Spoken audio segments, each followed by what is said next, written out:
Graça e paz do Senhor Jesus. Aqui quem fala é seu irmão em Cristo, Manuel. Este é o segundo vídeo do canal e vou dar prosseguimento ao segundo estudo, o Pacto das Obras e o Pacto da Graça. A Bíblia inteira apresenta a história da redenção como uma história de pactos estabelecidos pelo próprio Deus. Desde o começo da criação até a consumação final, o Senhor se relaciona com o homem por meio de alianças soberanas, revelando sua justiça, misericórdia e fidelidade. A compreensão correta dessas alianças é essencial para entender a unidade das Escrituras, a obra de Cristo e a segurança da salvação. Número 1. O que é um pacto na Bíblia? Na Escritura, pacto é um acordo soberano estabelecido por Deus com o homem, contendo promessas, mandamentos e consequências. Deus não faz pactos como iguais. Ele estabelece alianças como Senhor e Rei. A palavra hebraica berit significa aliança e aparece em toda a Bíblia como base da relação entre Deus e o seu povo. O exemplo está em Gênesis 17:7. Estabelecerei a minha aliança entre mim e ti e a tua descendência para ser o seu Deus. Assim, a história bíblica é estruturada em torno de duas grandes alianças teológicas, o Pacto das Obras e o Pacto da Graça. 2. O Pacto das Obras.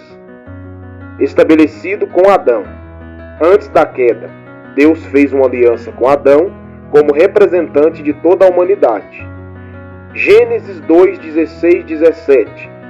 De toda a árvore do jardim comerás livremente, mas da árvore do conhecimento do bem e do mal não comerás, porque no dia em que dela comeres, certamente morrerás. Esse pacto tinha 3 elementos. Número 1, mandamento, não comer do fruto. 2, promessa implícita, vida eterna se obedecesse. 3, penalidade, morte se desobedecesse.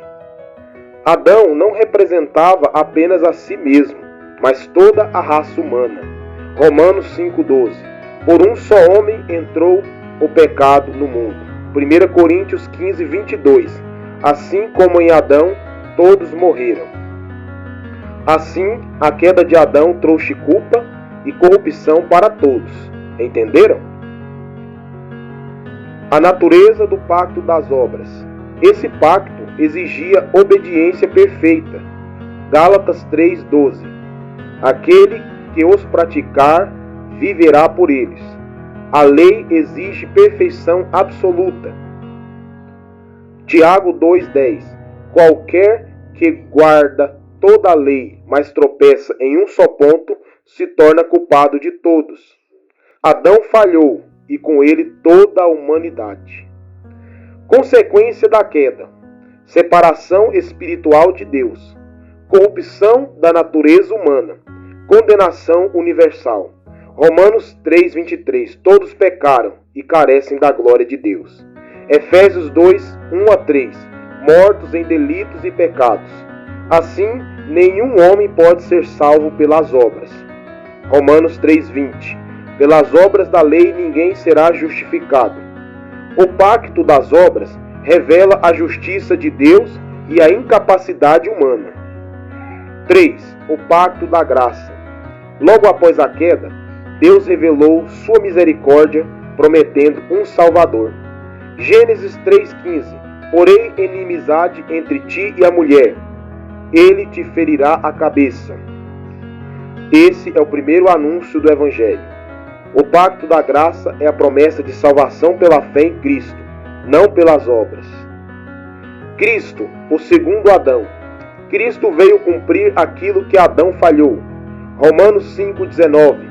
Pela obediência de um, muitos se tornarão justos. 1 Coríntios 15:45. O último Adão, Espírito vivificante. Jesus obedeceu perfeitamente a lei e morreu pelos pecadores. Gálatas 4:4-5.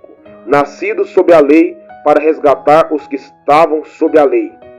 Assim, Cristo cumpriu o pacto das obras em nosso lugar.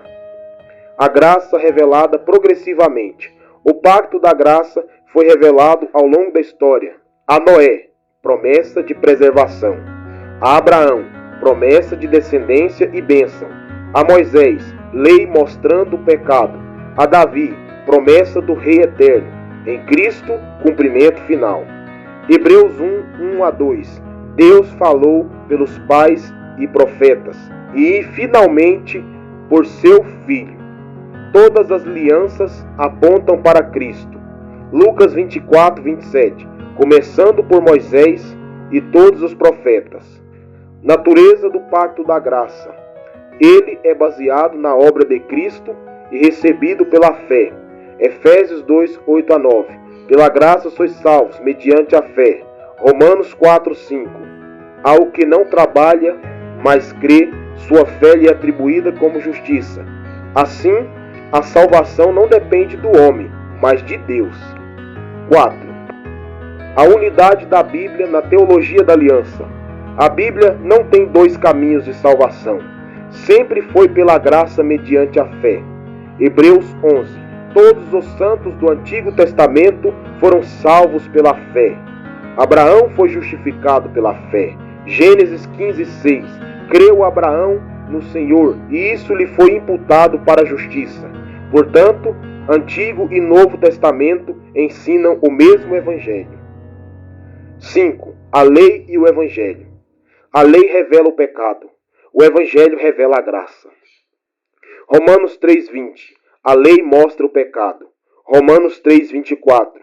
Justificados gratuitamente pela graça. A lei continua útil.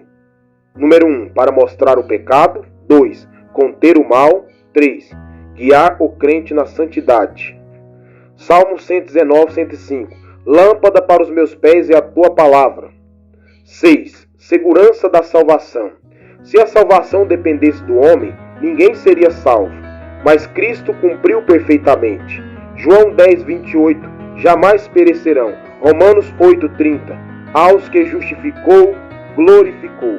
Assim, a salvação é segura porque está baseada na obra de Cristo.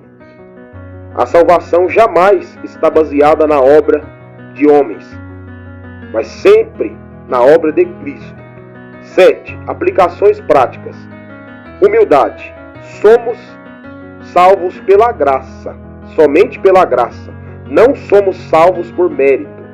Efésios 2:9. Para que ninguém se glorie. Gratidão. Cristo cumpriu a lei por nós. Gálatas 2:20. Já não sou eu quem vive, mas Cristo vive em mim. Santidade. A graça não incentiva o pecado. Romanos 6:1-2. Permaneceremos no pecado? De modo nenhum. Não existe essa parafernália de permanecer no pecado para a graça aumentar. Porque a santidade é uma vida em comunhão com Deus e obediência à sua palavra. Fruto de salvação. 8. O pacto consumado. Na volta de Cristo, a aliança será plenamente cumprida. Apocalipse 21:3. Eles serão o povo de Deus. A história termina com a comunhão perfeita restaurada. Conclusão. O pacto das obras revela a justiça de Deus e a queda do homem. O pacto da graça revela a misericórdia de Deus em Cristo. Adão trouxe morte, Cristo trouxe vida. Romanos 5:21. Assim como o pecado reinou na morte, também a graça reinasse pela justiça para a vida eterna. O pecado reinou na morte, a graça reina pela justiça para a vida eterna. Toda a Bíblia aponta para Cristo, o mediador da nova aliança, aquele que cumpriu a lei, pagou a dívida e garantiu a salvação eterna do seu povo. Espero que este estudo tenha te edificado e que você tenha aprendido e que a palavra de Deus tenha alimentado a sua alma. Muito obrigado por assistir até aqui e que Deus abençoe a todos.